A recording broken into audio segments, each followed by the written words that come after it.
Il existe 3 types de fermeture de votre compte bancaire. Le premier type de fermeture est sans intervention humaine. Le premier cas de fermeture automatique survient lorsque votre compte devient à découvert, overdraft. Si vous ne comblez pas rapidement le découvert, le système automatisé de la banque ferme votre compte sans préavis. Certaines banques font toutefois preuve d'une légère tolérance au niveau du découvert autorisé, moyennant d'importants frais bancaires.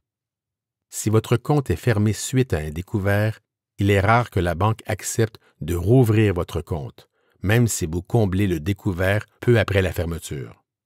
Dans un tel cas, après votre paiement, elle peut accepter d'ouvrir un nouveau compte bancaire. Le second cas de fermeture automatique survient lorsque votre compte bancaire est inactif pendant une période de temps déterminée. Par exemple, vous n'effectuez aucune transaction pendant 6 mois. Dans un tel cas, la banque vous contacte par écrit afin que vous réactiviez votre compte à l'intérieur d'un délai de 30 jours. Généralement, la réactivation se fait tout simplement en effectuant un dépôt ou un retrait. À défaut de réactivation, votre compte bancaire est automatiquement fermé. Les fonds dormants dans votre compte sont ensuite généralement remis à l'État dans lequel la succursale bancaire d'origine est située. Dans certains cas, les banques acceptent de rouvrir un compte fermé pour cause d'inactivité. Le deuxième type de fermeture est le fait du banquier. Le premier cas de fermeture du compte par le banquier survient lorsque votre société procède à un changement de nom. En effet, les banques américaines vont généralement fermer le compte bancaire de votre société et en ouvrir un nouveau, cette fois-ci avec le nouveau nom de votre société.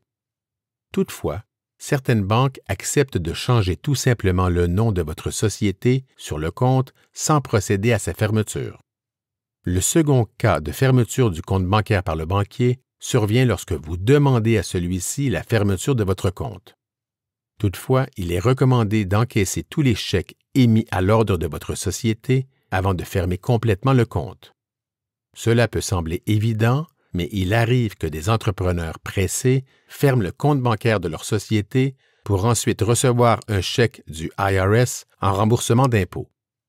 Il devient alors difficile, pour ne pas dire impossible, d'encaisser un chèque lorsque la société, maintenant dissoute, n'a plus de compte bancaire aux États-Unis.